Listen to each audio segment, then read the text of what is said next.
Kim, whenever you're ready. Okay. So it's 6 o'clock, if we just take a moment to contemplate.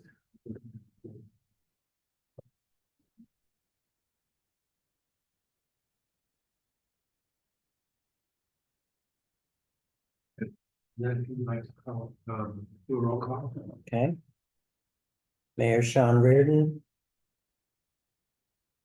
City Council President Ed Cameron, Here. James Conley, Here. Karen Cullinan, Yeah.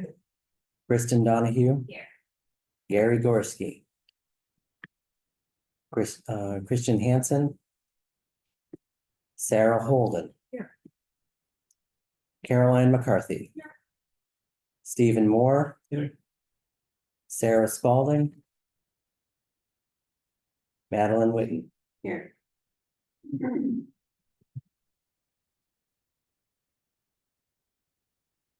So I guess question is public comment. Do we have any public comment? Yes, I can. My name is Christian Sarah. I live at 9 Briggs Ave, New York, Massachusetts. I just wanted to show up today. I have just been appointed to be Mayor Sean Reardon's chief of staff. So I will be working with our library department a lot. So I just wanted to say hi to everyone today. And I do apologize. I do actually head out. That's for another board meeting. but- Let's look at these things. Another important, If you want to tell us what you are. Yeah, my name is Rebecca Tansey.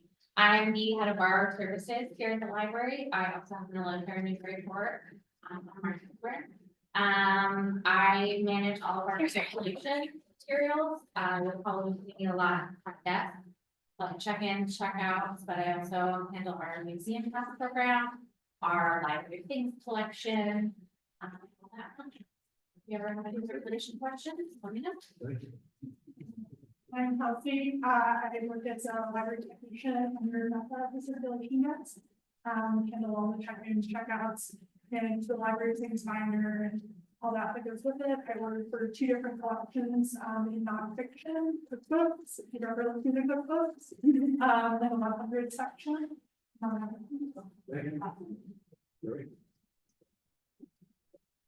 So, no other public comment, I guess. We have a motion to approve the prior meeting minutes. So moved. Second. Everybody in favor? Steve. Anybody opposed? All right, I guess they're accepted. Yeah. And then, next meeting date is gonna be February 25. Actually No. amended February 26th. Agenda.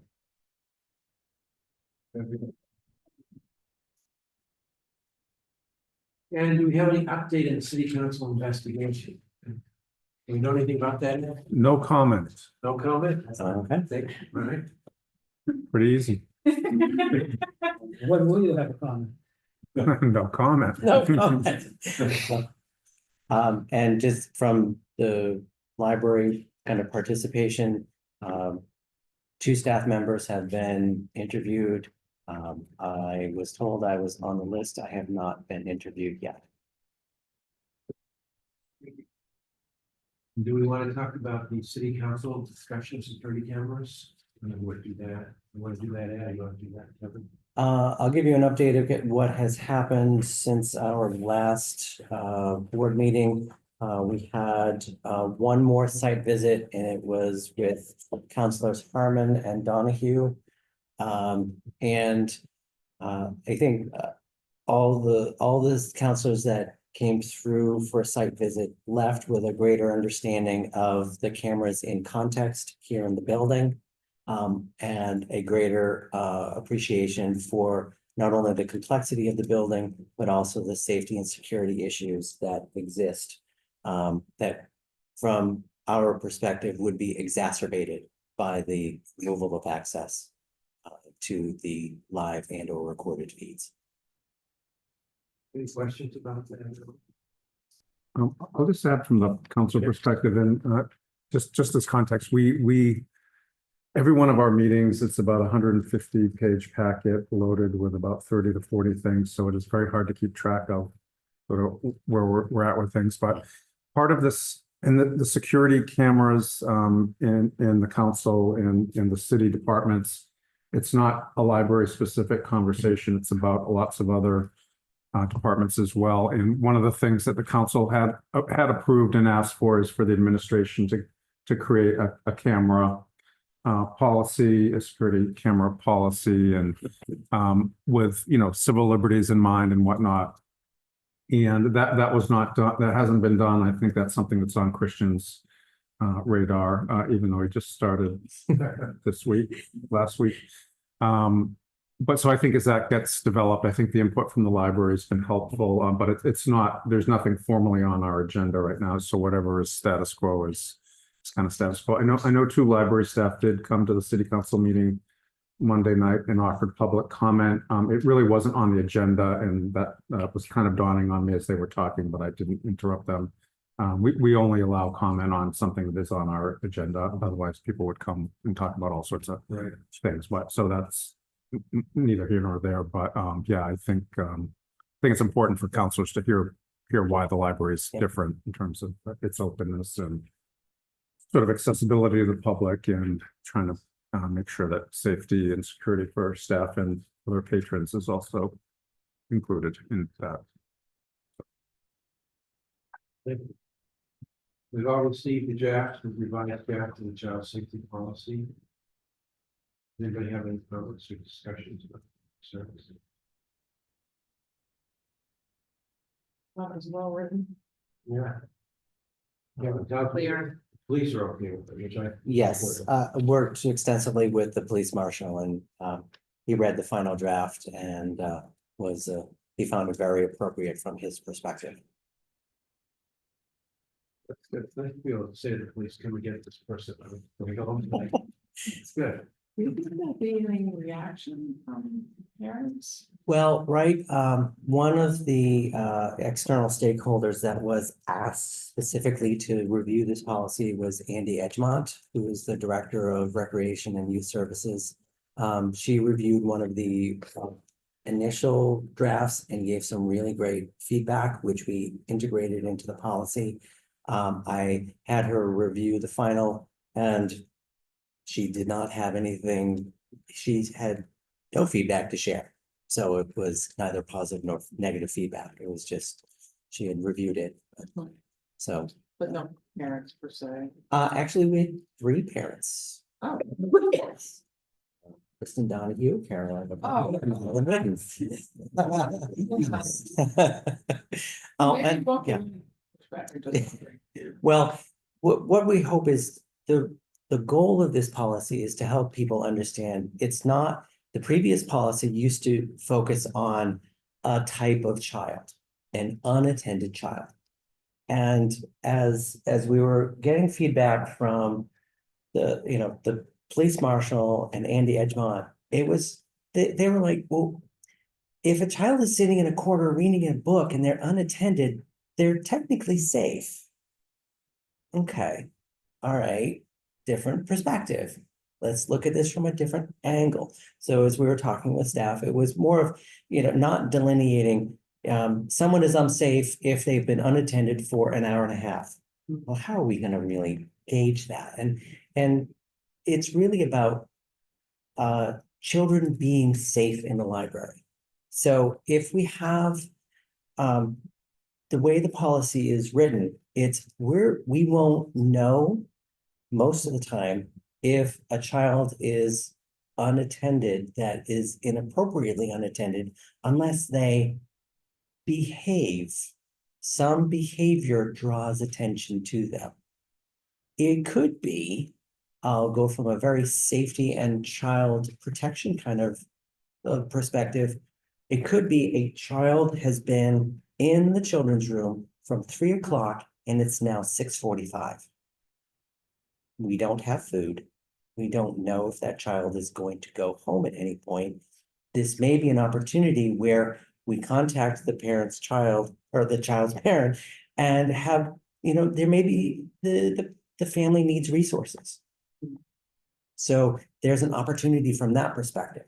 The other end is if a child believes that they want to be here independently, but they're not mature enough, they could be 10 years old and not be mature enough to be able to be here independently.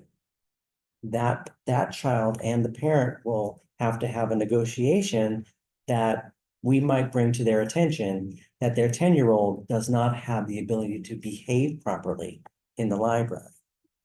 So we put into this a strong emphasis on the behavioral. So that yes, we would prefer that children of a certain age and grade be the norm. Who comes into the library, uses the library independently, maybe here after school for a period of time, independent or on Saturday. There will be children on either end of the spectrum. But the important thing is, are the children safe? Are they behaving in a safe manner? Are they being attended by their parents or caregivers in a safe manner? So that's the whole goal of this. Yeah. Any other comments, questions? Okay, then I guess we've got some communications. Apparently we got Actually, communication. we have to Oh. vote to approve this. We do? Yeah. Okay. So, motion to back in. All in favor? Anybody Oh, opposed? as Steve motioned, Kristen second. Thank you. And Everybody all in favor, I guess. Nobody object. All those in favor, aye, aye. Right. All right, thank you. I will remove draft and upload it to the website.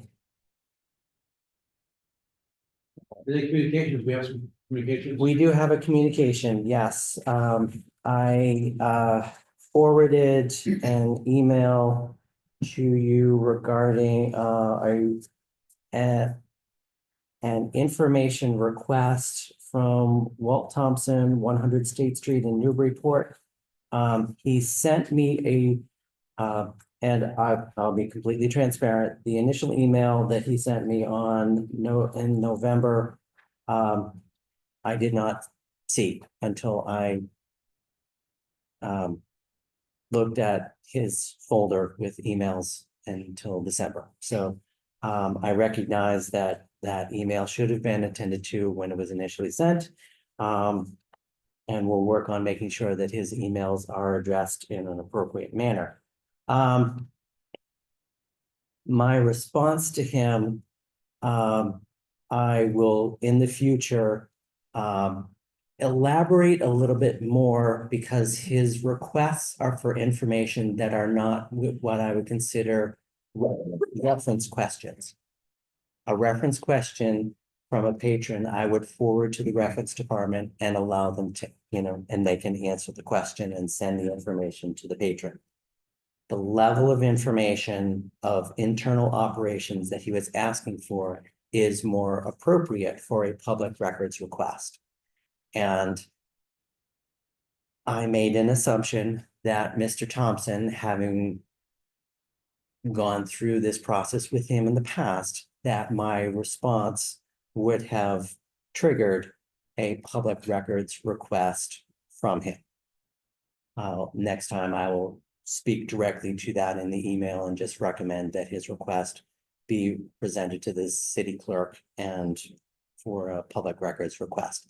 His response to my email implied that I was intentionally withholding information from him and that he was enacting a formal public records request, where if I had said to him, your information request is the level of public records request, I think he probably would have just gone directly to Richard Jones.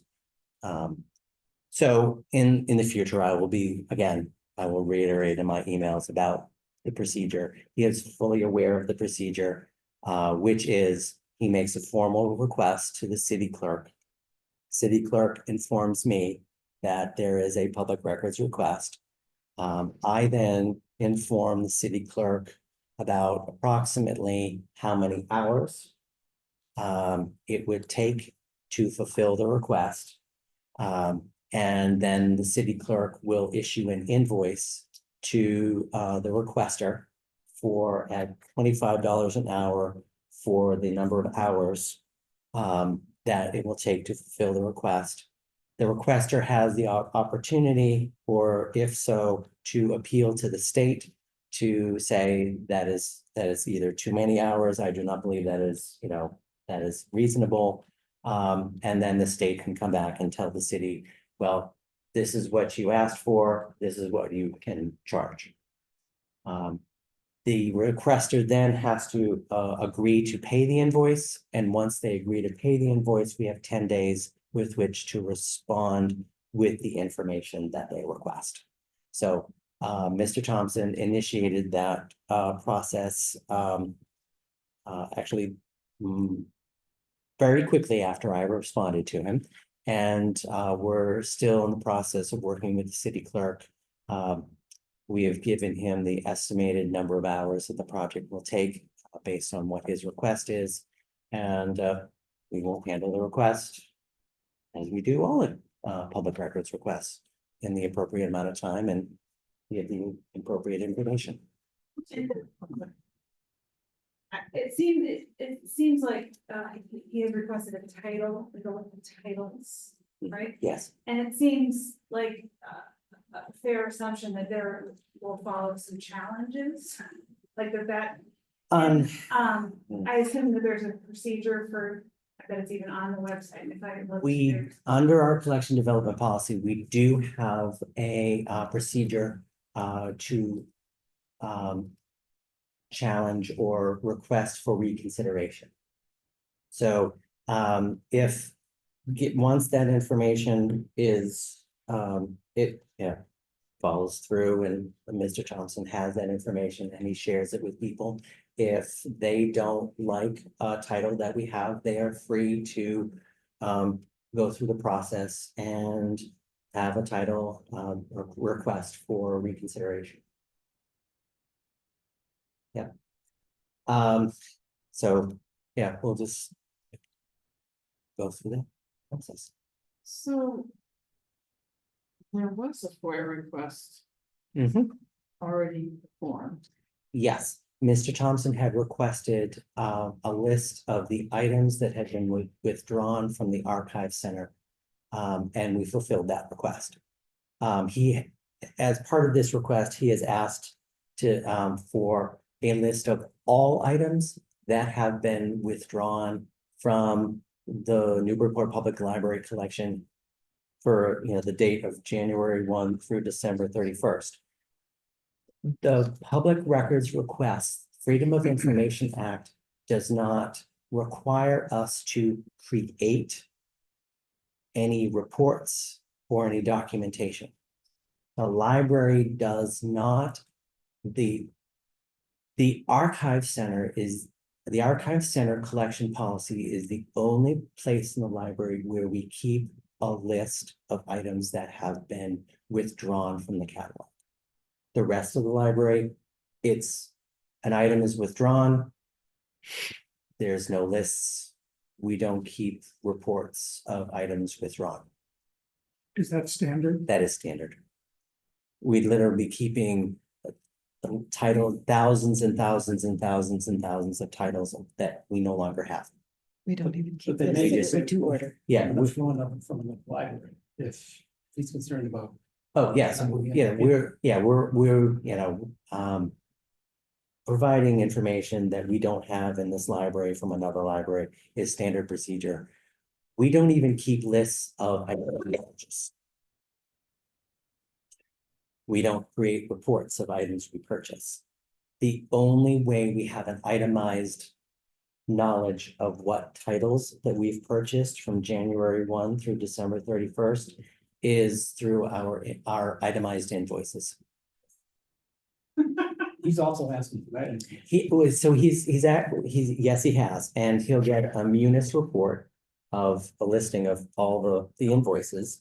And then he'll get all of the invoices with the itemized titles with financial and account information redacted.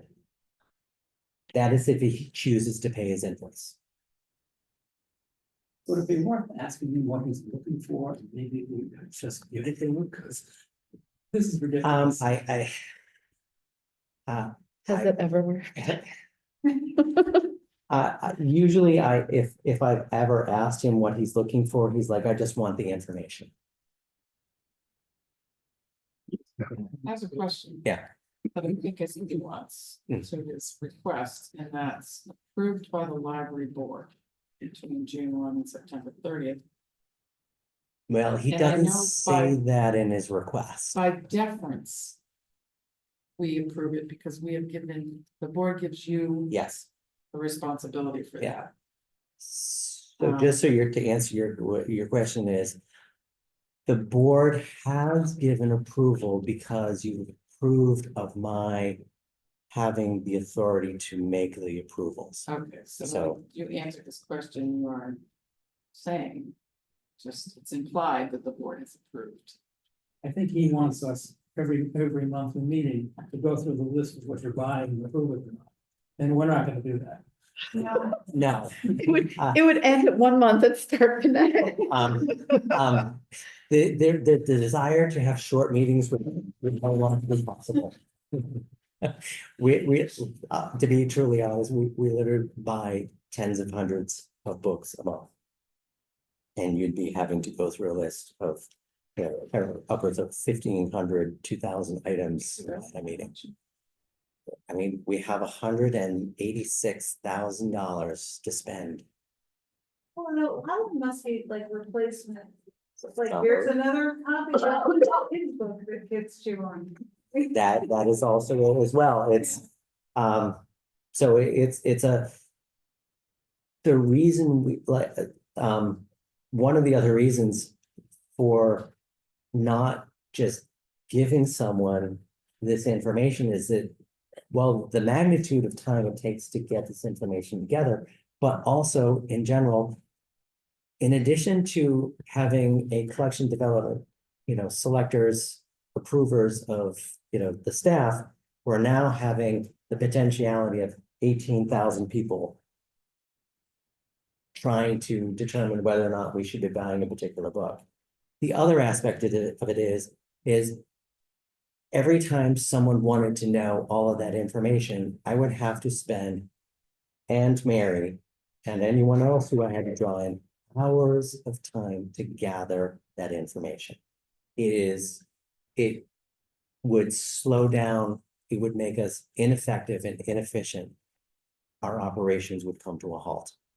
So that is one of the reasons why public records requests charges and has that procedure. So people get the idea of, well, maybe I shouldn't be asking, maybe I should ask another question to get the information that I need.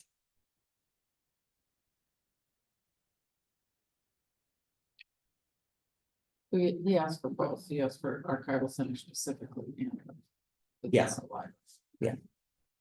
Unfortunately, we won't be able to give them the rest of the library because we just don't have it.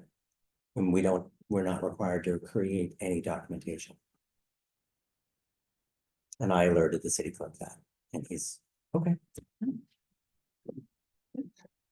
Any other questions? I guess then we have a head librarian report. Okay, as I explained in my letter, just as a effort to make our meetings a little bit more expedient, and not get bogged down in certain areas. I am sharing a lot of information with you ahead of time and give you the opportunity based on what you reviewed to be able to ask questions and happy to clarify and answer any questions that you have as you had in, with other reports that I might have sent. So I will kind of say, I'm moving on to a particular section, and then I will ask if there are any questions. And if not, I will indicate that I'm submitting this as transmitted, and then we'll move on to the next section. Okay. Right. There are a few areas, well, I will add some information that did not send a. First section is the budget. I just wanted to let you know, as I indicated, I'm gonna give you an update on a quarterly basis as to the extent that the budget has been expended. As of December 31st, we have expended 51% of our overall budget, so we are right on track. Literally 50% of the year, 51% of the budget, so I'm very pleased. We will be getting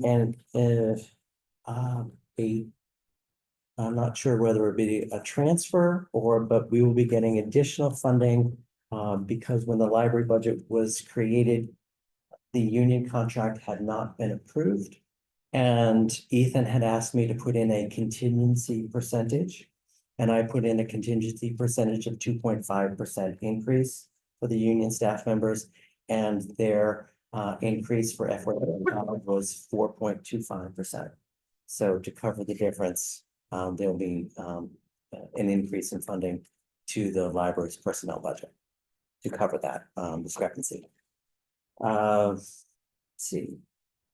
Are there any questions so far about? Okay, the fiscal year 2026 budget season is starting up. Right now, we're just in the very beginning stages, and I will keep you apprised as things come up. Jessica and I are going to work closely on this. She has expressed an interest in understanding the budget a little bit more in detail, which will be helpful in case for some reason, like my budget meeting comes and I am, I've broken my leg, or she can advocate for the library budget because she knows how and why it was developed the way it was. So, because the last time she advocated for it, she did not know how it was, and it was not a good experience. So, okay. If there are no questions, I will move on to library statistics. Are there any questions about the library statistical report for the month of December?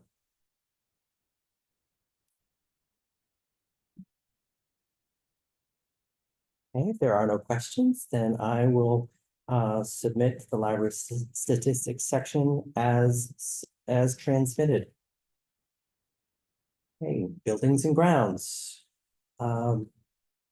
Our next project is the elevator code compliance repair. This just so you're there, Wayne Amaral was actually very good in the newspaper. He did clarify that the repair is not a safety issue. The library's elevator is safe, it is fully functional. There is nothing functionally wrong with it. Unfortunately, the code changed, and the system for the elevator is no longer compliant with current code. So we are able to continue to use the elevator because the project is permitted and was permitted prior to the expiration of the certification of the elevator, and permitted to be done in a respectable amount of time. Embry Elevator has come in, and they're still going with the project starting at the end of February, beginning of March. The library department heads and their staff have already engaged in a very thorough needs assessment of listing and a very long list of concerns and potential needs we need to address. Yesterday, I had a meeting with the department heads, and we discussed the list of concerns and some of the potential solutions. I've asked the department heads to go back to the Word document. I created a spreadsheet to kind of help us organize and prepare modified services, appropriate marketing, and to understand how we're going to maintain our internal operations during the 5 to 6 week period that the elevator will be out of commission. My experience with these projects of the like that can impact service is that when you do a lot of marketing, which we plan to do, there will be unfortunately members of the public who are not able to use stairs that we will encounter the first week or two of the project. We will have information to give them. We will also be able to serve them rudimentarily with modified services. But they will then also be given information of where they can go, where they don't need an elevator to be able to access public computers or to be able to browse collections like Salisbury, Rowley, Newbury, etc. The majority of our clientele does not require the use of the elevator. And we hope that by doing our due diligence to have these modified services available on the first floor, that our patrons will recognize that this is a temporary and that they will come back after the project is done. And we will do extensive marketing to those neighboring libraries so they can let our patrons know that the project is done. We're working extensively to figure out how to do internal operations. Our majority of our issues are involving some of our operations occur in the basement, which we use the elevator to bring carts down or to bring books up to the second and third floor. We've got a lot of great solutions that we're going to be figuring out how to implement. The library department has been doing a great deal of work, and I'm very, very pleased with the creativity, with the dedication to figuring all of these things out. I'm very confident, but that by the start of this project, we will have processes in place, and yes, it will be messy, but we will get things done. So, any questions? Christine.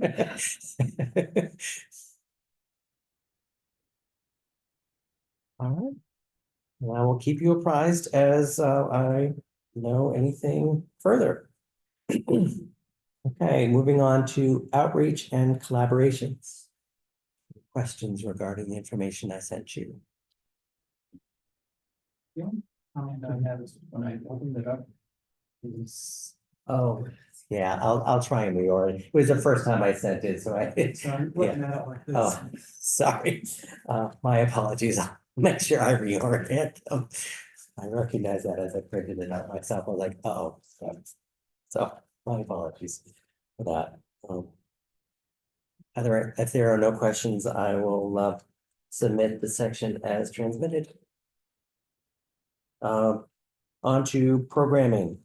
Any questions regarding programming? What did those cute billboard outside about reading more books? When we did that. Kelsey. Kelsey does our A-frame Yes, a lot of the time. she's our resident graphic artist. Yeah. If there are no questions, I will submit this section as transmitted. Moving on to the calendar, the previous month, we had a Christmas holiday closure, Tuesday, December 24th through Thursday, December 26th. And then again on New Year's Eve, Tuesday, December 31st at 5 p.m. through Wednesday, January 1st, 2025. This month upcoming, we will have this next weekend is Martin Luther King holiday weekend, and the closure is Saturday, January 18th through Monday, January 20th. Any questions? Okay. And I'll move on to an update on the mission statement project for the strategic planning. All right, I signed the proposal that Barbara Leverus had sent us regarding the mission statement project. We will be, Jessica and I will have kind of a project start meeting sometime in early February with Barbara. Currently, Jessica is pulling together the staff participants. Right now, we have 2 board participants and looking for 2 more. Please see me either after the meeting or email me. Currently, we have Caroline McCarthy and Gary Gorski have volunteered. So, anyone else who's interested in the development process of the mission statement, please see me and I'll happily add you to the list. Do we have to have 4? I'm sorry, what? Do you need to have 4? We can have up to 10. Well, I mean, that's what I say. I'm sorry, 10 total, sorry, let me clarify. 10 total participants and Barbara recommended 4 staff, 4 board members, and then Jessica and myself. So if we don't have, I think 2 is Yeah. enough. I just want to give everybody an opportunity of those who wish to participate. I have no doubt that there will be plenty of feedback. So, but I don't want to be limiting or exclusive. So, all right, just as a reminder, Barbara will conduct 2 90-minute sessions. She will facilitate the process in those sessions, and the deliverables will be 4 potential statements, or up to 4 potential statements for the board to review and consider by the May board meeting. Any questions? Okay. And then that is all I have. Anybody have any further questions or comments for Gavin? Then I move to adjourn the meeting. Sarah Everybody and Steve. Sarah, Steve, got it. everybody in favor of adjourning? Aye. Opposed? Okay. Thank you. See? Wow. I- Good job. Those submitted as transmitted, not just. Yes. Sorry.